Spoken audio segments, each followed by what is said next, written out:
Hello students.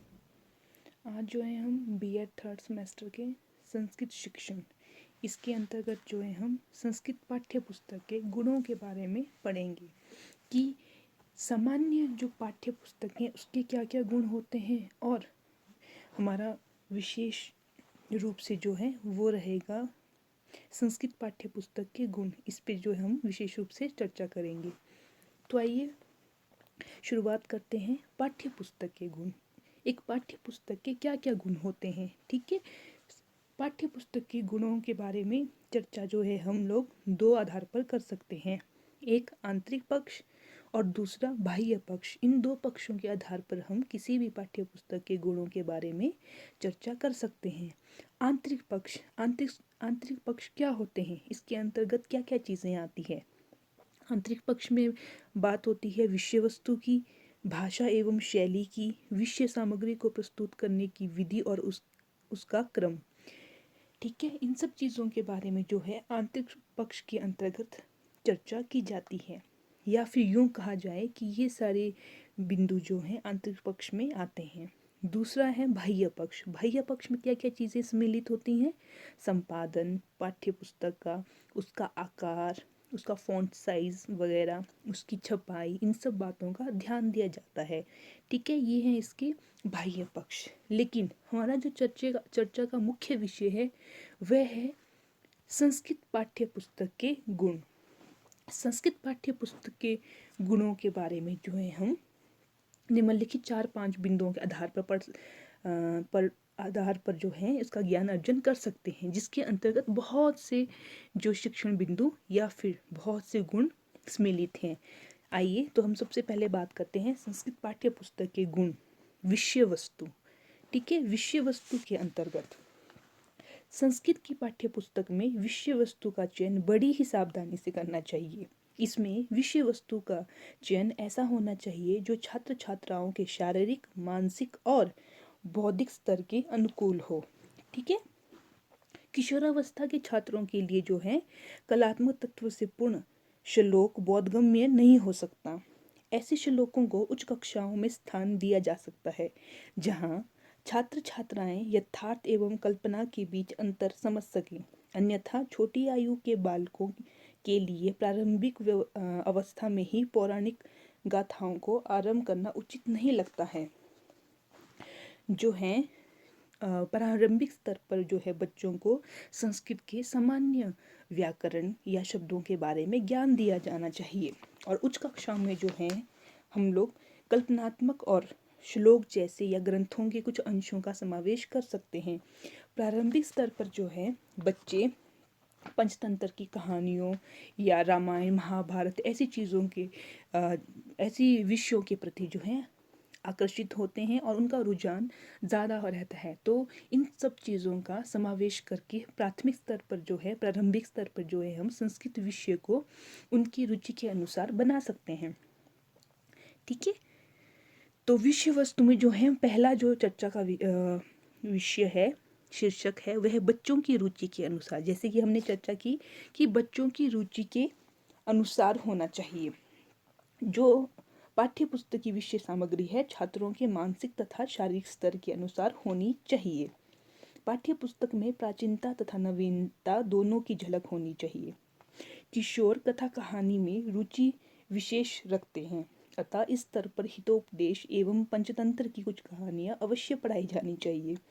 जो छोटे बालक हैं उनकी रुचि जो है पंचतंत्र की कहानियों इन सब विषयों के प्रति अधिक रहती है, तो उन बच्चों को प्रारंभिक स्तर पर इन विषयों के आधार पर ज्ञान दिया जाना चाहिए। लेकिन जो उच्च स्तर की संस्कृत शिक्षा की हम बात करते हैं तो वहाँ बच्चे जो हैं काल्पनिक और जो वास्तविक स्थिति है उनमें अंतर करने में सक्षम होते हैं। तो उस अवस्था में कहने का भाव है उच्च शिक्षा में जो है हम बच्चों को काल्पनिकता और वास्तविकता दोनों से संबंधित विषयों के बारे में संस्कृत पाठ्य पुस्तकों के बारे में ज्ञान प्रदान कर सकते हैं। साधारण विषयों का चयन, संस्कृत पाठ्यक्रम में कुछ साधारण विषयों का चयन होना चाहिए। साधारण विषय से हमारा अभिप्राय है जो जनमानस में साधारण हो, जिसके बारे में सब लोग जानते हों, जैसे कि रामायण, अनुशासन, हमारा विद्यालय, आकाशवाणी, इन सब चीज़ों का जो है समावेश होना चाहिए। ये साधारण विषय जो हैं समाहित होने चाहिए किसमें? संस्कृत शिक्षा में। ग्रंथों के अंशों का संग्रह। पाठ्य पुस्तक में जो है, संस्कृत पाठ्य पुस्तक में अनेक ग्रंथों के कुछ अंशों का संग्रह होना चाहिए। किसी संपूर्ण ग्रंथ को पाठ्य पुस्तक में समावेश कर देने पर वह भार स्वरूप प्रतीत होता है। ऐसा नहीं होना चाहिए। क्यों? क्योंकि अगर हम ग्रंथों को, पूरे ग्रंथ को एक संस्कृत के पाठ्य पुस्तक में समाहित कर देते हैं तो पढ़ने वालों के लिए, छात्रों के लिए वह क्या हो जाती है? बोझिल हो जाती है। उन्हें वह भार के स्वरूप प्रतीत होने लगती है। तो इसका समाधान क्या है कि संस्कृत पाठ्य पुस्तक में ग्रंथों के कुछ कुछ विशेष अंशों का ही समावेश किया जाना चाहिए जो उनके पाठ्यक्रम के अनुसार हो या उनके पाठ्यक्रम से संबंधित हो। तो ऐसे ही ग्रंथों के अंशों का समावेश जो है संस्कृत पाठ्य पुस्तक में किया जाना चाहिए। वर्गीकरण। किसी भी उपविषय से संबंधित पाठ अधिक लंबे नहीं होने चाहिए।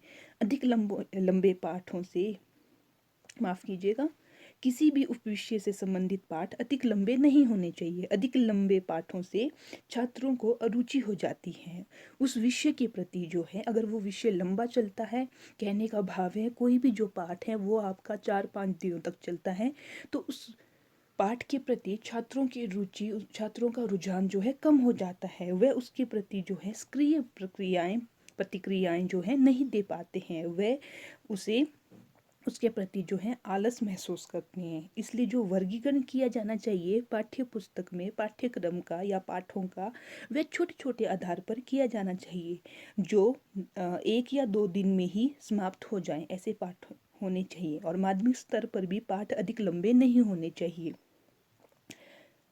पाठ्य पुस्तक में कुछ जो है विचारात्मक, कुछ शिक्षात्मक तथा कुछ वर्णनात्मक प्रसंग दिए जाने चाहिए, जिनके बारे में, जिन प्रसंगों को पढ़ने के पश्चात वे उस पर विचार कर सकें, उसका वर्णन कर सकें और उसे समझ पाने में जो है सक्षम हो सकें।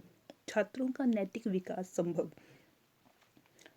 पाठ्य पुस्तक में ऐसे पाठ अवश्य सम्मिलित किए जाने चाहिए जिनसे छात्रों का नैतिक विकास संभव हो सके। ठीक है, ऐसे विषयों का समावेश पाठ्य पुस्तक में, संस्कृत पाठ्य पुस्तक में किया जाना चाहिए जिससे जो है हम सामाजिक मूल्यों और नैतिक विकास, नैतिकता की भावना जागृत कर सकें। किसमें? छात्रों में। साहित्यिक महत्व की कविताओं जो छात्रों की आयु के अनुसार अश्लील प्रतीत हों उसका पाठ्यक्रम में समावेश नहीं करना चाहिए। जैसे कि उदाहरण के रूप में गीत गोविंद तथा श्रृंगार शतक की कविताएं छात्रों के पाठ्य पुस्तक में उचित नहीं हैं। उनकी शिक्षा के स्तर के अनुसार और उनके कक्षीय स्तर के अनुसार जो है इन सब विषयों का, इन सब कविताओं का समावेश नहीं किया जाना चाहिए जो विषय को उसके मुख्य उद्देश्य या लक्ष्यों से हटा दे या भटका दे। ऐसे विषयों का समावेश नहीं किया जाना चाहिए। और इसके अंतर्गत जो अंतिम बिंदु है वह आधुनिक रचनाओं को महत्व। आधुनिक साहित्य के अंतर्गत आधुनिक कवियों की रचना हो सकती है या आधुनिक विद्वान छात्रों के लिए नवीन पाठों का सर्जन कर सकते हैं। जो भी आधुनिक रचनाएं होती है, संस्कृत पाठ्य पुस्तक की हम बात करें तो उसे हमारे पौराणिक गाथाओं या इतिहास के साथ जोड़ा जाता है, लेकिन साथ ही आधुनिक रचनाओं के साथ जोड़ना भी उसे उतना ही अनिवार्य हो जाता है जितना उसे उसकी पौराणिकता के लिए पुराने विषयों या इतिहास के साथ जोड़ा जाता है। क्योंकि आधुनिक रचनाओं का ज्ञान होने पर ही छात्र विद्यार्थी जो है आधुनिक रचनाकारों से अवगत होंगे और उनकी रचनाओं के बारे में जान पाएंगे। तो ये था संस्कृत पाठ्य पुस्तक के गुण जो है विषय वस्तु के आधार पर। ठीक है, लेकिन अब हम बात करते हैं संस्कृत पाठ्य पुस्तक के गुण किसके आधार पे? भाषा शैली के आधार पे। कि भाषा शैली के आधार पे एक संस्कृत पाठ्य पुस्तक के क्या क्या गुण होने चाहिए, ऐसे कौन कौन से गुण हैं जो संस्कृत पाठ्य पुस्तक की भाषा शैली में समाहित होना चाहिए। तो आइए इसके बारे में बात करते हैं। संस्कृत पाठ्य पुस्तकों की शैली क्रमानुसार वर्गीकृत होनी चाहिए। ठीक है। ये जो है सरल से कठिन की ओर होनी चाहिए। शब्दों का चयन इस ढंग से होना चाहिए कि प्रारंभिक कक्षाओं में वे पहले सरल हों और तत्पश्चात धीरे धीरे कठिन कठिन रूप जो है धारण करें। यदि अगर हम प्रारंभ में ही कठिन भाषा का प्रयोग करते हैं तो छात्रों को उसमें कठिनाई का अनुभव होने लगेगा और उन्हें उस भाषा के प्रति अरुचि उत्पन्न हो जाएगी। कठिन शब्द एवं लंबे वाक्य किसी भी रचना को क्लिष्ट बना देते हैं। ठीक है, रोचकता की जगह जो है वो उसे क्लिष्ट बना देते हैं, अतः उनका प्रारंभिक अवस्था में बहिष्कार करना ठीक रहेगा। ऐसे कठिन शब्दों एवं लंबे लंबे वाक्यों का प्रयोग उच्च कक्षाओं के छात्रों के लिए किया जा सकता है। तो भाषा शैली कैसी होनी चाहिए? वो क्लिष्ट ना होकर रुचिकर होनी चाहिए, सरल से कठिन की ओर होनी चाहिए। तो इसी से संबंधित कुछ इसके अंतर्गत शिक्षण जो बिंदु हैं, मुख्य बिंदु, जैसे कि संस्कृत व मातृभाषा के शब्द। संस्कृत व मातृभाषा के शब्द सर्वप्रथम ऐसे शब्द हों जो संस्कृत तथा मातृभाषा दोनों में पाए जाते हैं। जब संस्कृत पाठ्य पुस्तक की हम बात करें प्रारंभिक स्तर पर, तो ऐसे शब्दों का समावेश किया जाना चाहिए जो संस्कृत और वहाँ की मातृभाषा, जहाँ पे संस्कृत पाठ्य पुस्तक पढ़ाई जा रही है, वहाँ की मातृभाषा दोनों में पाए जाते हों, ऐसे शब्दों का चयन किया जाना चाहिए।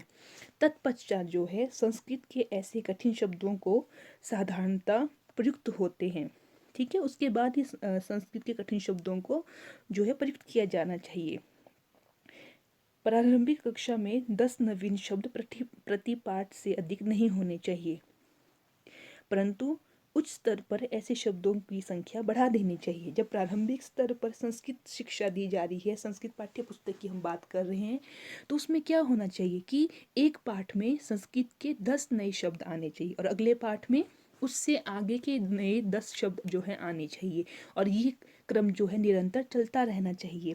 कहने का भाव ये है कि एक पाठ में प्रारंभिक स्तर पर छात्र जो हैं रोज नए 10 शब्द सीखें, किसके? संस्कृत के, और वही उससे आगे के 10 शब्द वो अगले पाठ में सीखें।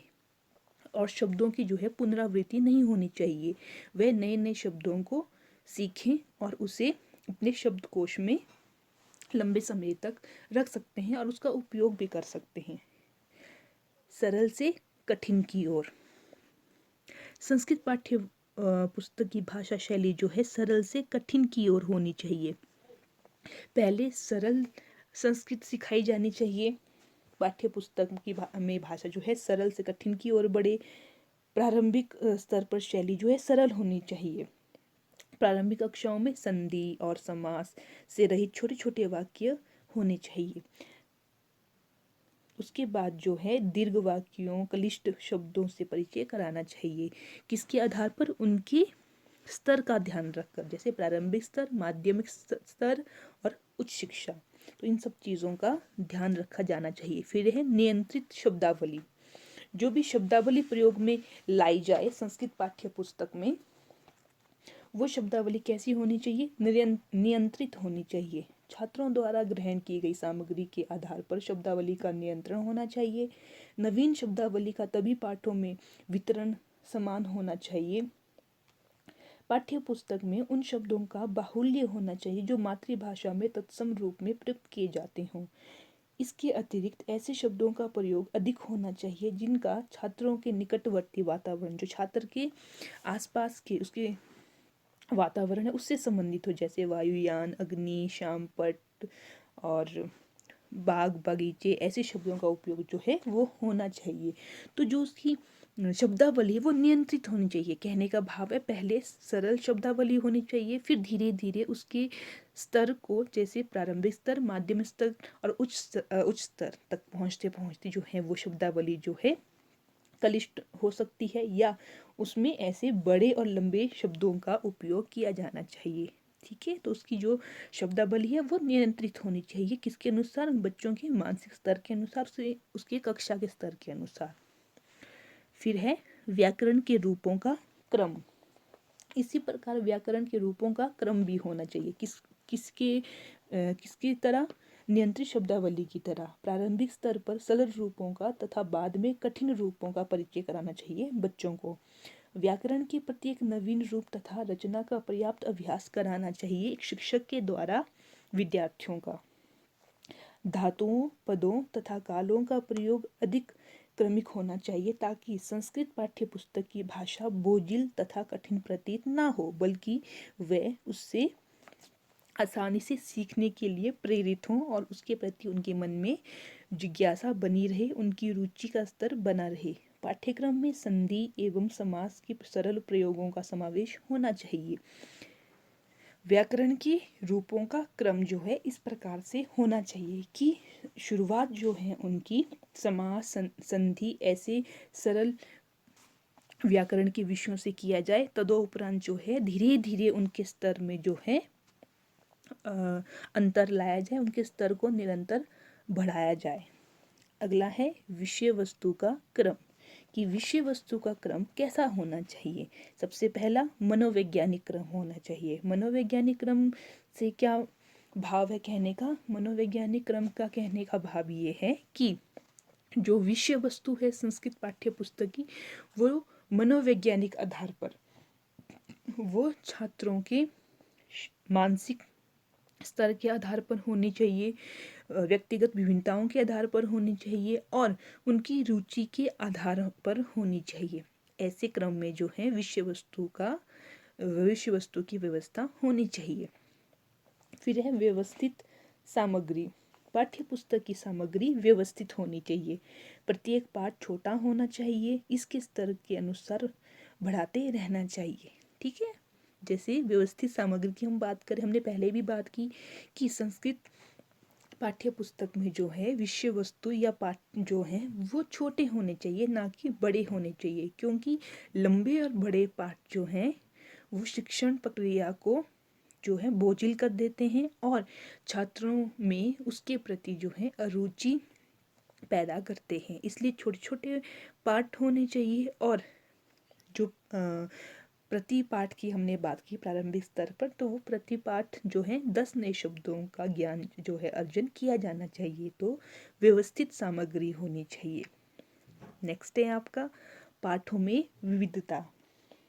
पाठों का चयन ठीक हो तथा उसमें विविधता होनी चाहिए। एक ही प्रकार के पाठों को एक साथ नहीं रखा जाना चाहिए। जो पाठ आपस में मिलते जुलते हैं उन्हें जो है एक के बाद एक नहीं रखा जाना चाहिए। उनकी व्यवस्था जो है कुछ पाठों के अंतरालों के बाद की जानी चाहिए, बाद उनकी कुछ पाठों अंतरालों के बाद उनकी व्यवस्था होनी चाहिए। एक ही प्रकार के पाठों को एक साथ नहीं रखना चाहिए और पाठ्य पुस्तक में कालक्रम का भी ध्यान रखा जाना चाहिए। पाठ्य पुस्तक में पाठों का क्रम होना चाहिए, एक जैसे पाठों को एक साथ नहीं रखा जाना चाहिए और जो है कालक्रम के अनुसार कालक्रम के अनुसार जो है उनकी व्यवस्था होनी चाहिए। और कालक्रम के बारे में ज्ञान भी जो है संस्कृत पाठ्य पुस्तक से विषय वस्तु में संस्कृत पाठ्य पुस्तक की विषय वस्तु में होनी चाहिए। और अंतिम है आपका पाठ के अंत में अभ्यास। देखिए कोई भी पाठ हो, संस्कृत शिक्षण की हम बात करें या किसी भी भाषा के शिक्षण की हम बात करें, तो पाठ के अंत में अभ्यास होने चाहिए। अभ्यास की व्यवस्था क्यों की जाती है? क्योंकि यह एक रूप से जो है मूल्यांकन होता है। मूल्यांकन किसका? स्वयं का। मूल्यांकन किसका? एक अध्यापक का। स्वयं का कैसे? कि पाठ के अंत में आपको मान लीजिए शब्दार्थ हैं संस्कृत पाठ्य पुस्तक में, शब्दों का वाक्यों में प्रयोग करना है, व्याकरण है या फिर कुछ पंक्तियों की व्याख्या करनी है, अनुवाद करना है या अधिक स्थानों की पूर्ति करनी है।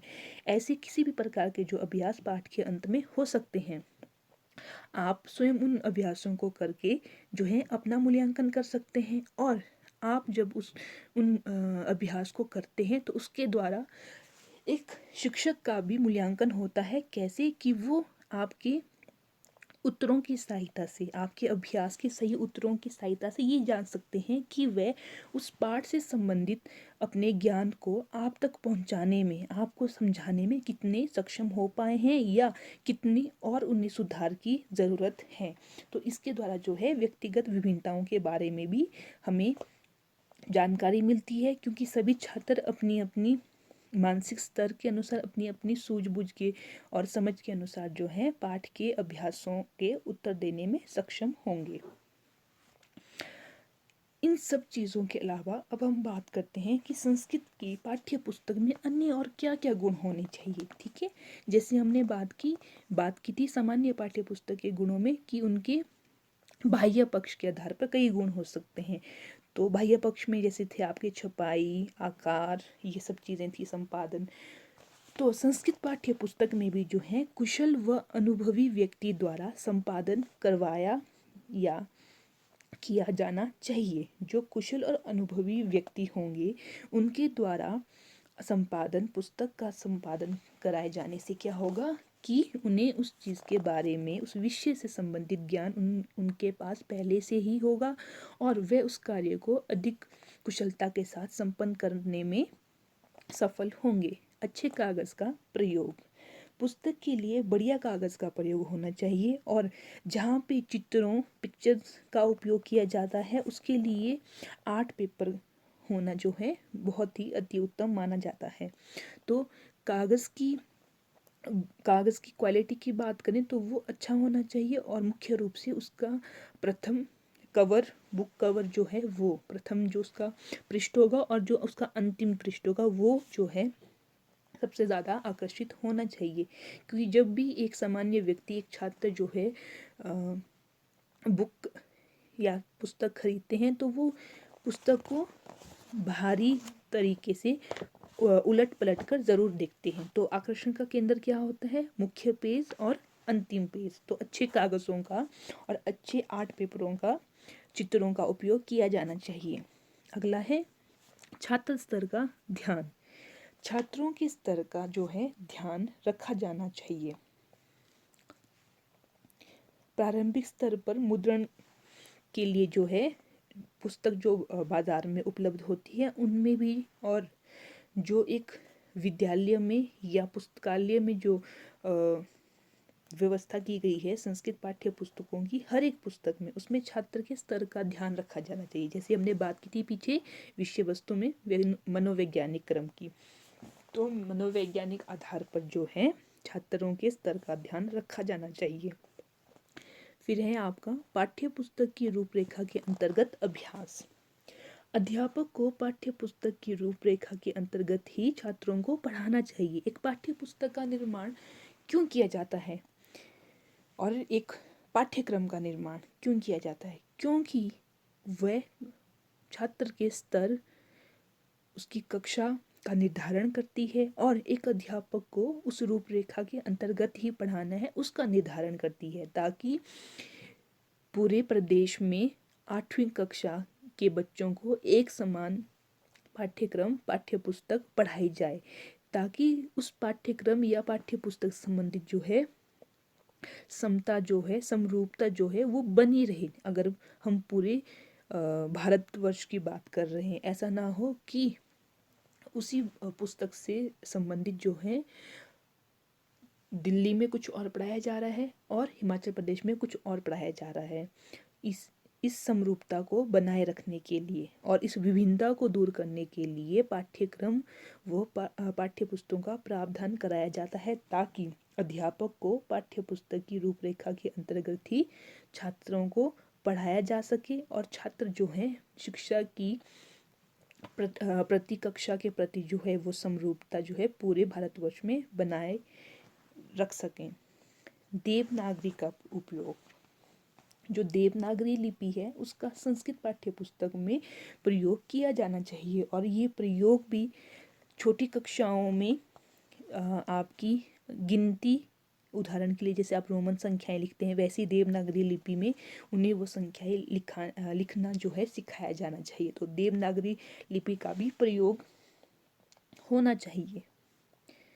फिर है अक्षरों का आकार। प्रारंभिक स्तर पर मुद्रण के आकार बड़ा रखा जाना चाहिए।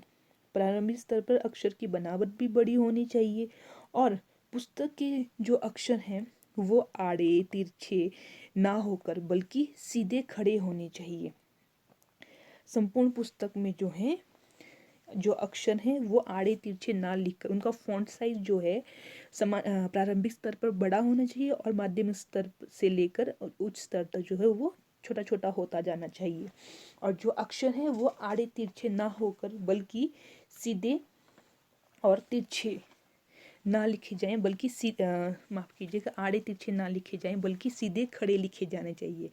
प्राथमिक कक्षाओं की अगर हम बात करें तो अक्षर कुछ मोटे होने चाहिए, जिसे 16 पॉइंट कहते हैं, ठीक है, 16 पॉइंट उस फॉन्ट साइज में लिखते हैं। और उच्च कक्षाओं की पुस्तकों की बात करें तो उसे 12 पॉइंट के फॉन्ट साइज में लिखा जाता है। तो ये जो स्तर है अक्षरों की छपाई का या फिर उन फॉन्ट साइज हम जिसे कहते हैं, वे प्रारंभिक स्तर पर प्रारंभिक छात्रों के लिए जो है बड़ा होना चाहिए।